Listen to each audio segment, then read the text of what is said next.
Bienvenue sur ma chaîne YouTube. Moi, c'est Arthur Durand.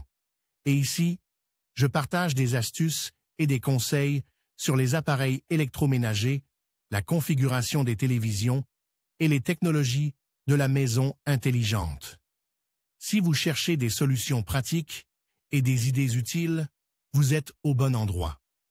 La chaîne se développe rapidement, alors n'oubliez pas de vous abonner, de liker et de laisser des commentaires pour me dire quel sujet vous intéresse le plus.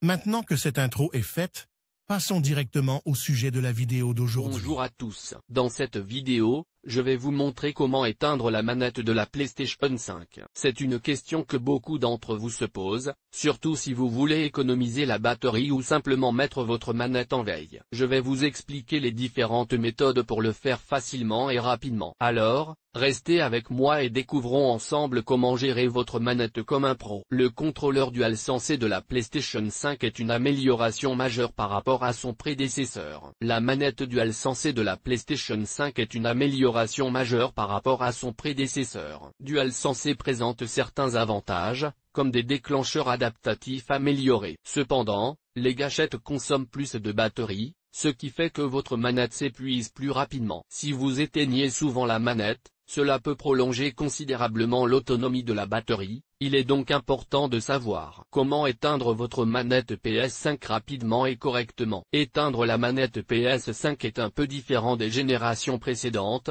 mais même si vous utilisez une manette Sony pour la première fois, ce ne sera pas un gros problème pour vous. Comment déconnecter la manette PS5 à l'aide du menu rapide? Le moyen le plus simple et le plus rapide de désactiver votre manette est d'utiliser le menu rapide. Vous pouvez utiliser cette méthode même lorsque vous êtes dans le jeu. De cette façon, vous pouvez déconnecter toute autre manette de votre PC5, vous devez appuyer sur le bouton PlayStation de votre joystick pour faire apparaître le Quick Menu. Cela fera apparaître le menu des cartes, puis vous devez glisser vers le bas pour accéder au menu rapide. Ensuite, vous devez aller dans Accessoires. L'icône ressemble à une manette et se trouve entre le microphone et les paramètres de votre compte. En allant dans Accessoires, vous verrez tous les accessoires connectés à la PS5. Sélectionnez dans la liste le contrôleur que vous voulez désactiver et cliquez dessus. Lorsque vous le choisissez, deux options s'offrent à vous, désactiver ou paramètres du contrôleur. Cliquez sur l'option désactiver. Après ces étapes, votre contrôleur s'éteindra rapidement. Comment désactiver la manette de la PS5 à l'aide du menu paramètres? Il existe un autre moyen de désactiver la manette de la PS5.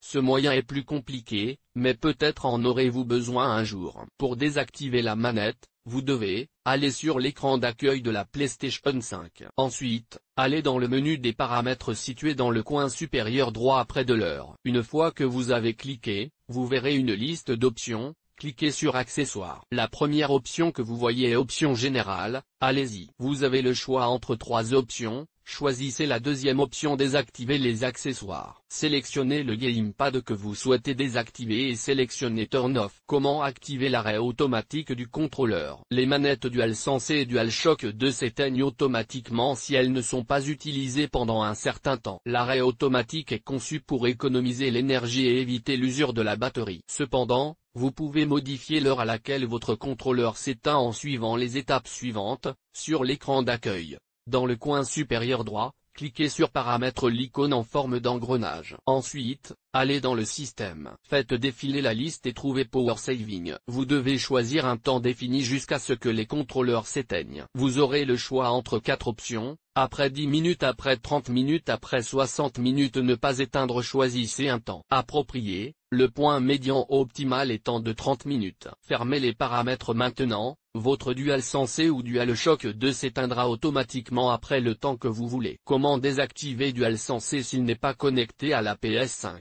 Vous pouvez connecter le contrôleur DualSense à un PC ou à d'autres appareils qui sont compatibles avec la manette. Dans ce cas, vous ne pourrez pas utiliser les méthodes mentionnées ci-dessus. Cependant, vous pouvez déconnecter la manette grâce à un raccourci spécial. Vous devez appuyer simultanément sur les touches PS et options pendant 10 secondes. Après cela, votre DualSense s'éteindra complètement et ne consommera pas la batterie. En conclusion, éteindre la manette de la PS5 est un processus simple mais essentiel pour préserver la batterie de votre contrôleur. En suivant les étapes que nous avons abordées, vous pouvez facilement mettre votre manette en veille ou l'éteindre complètement. N'oubliez pas que prendre soin de vos équipements contribue à leur longévité. Merci d'avoir regardé cette vidéo, et à bientôt pour d'autres astuces sur la PlayStation 5.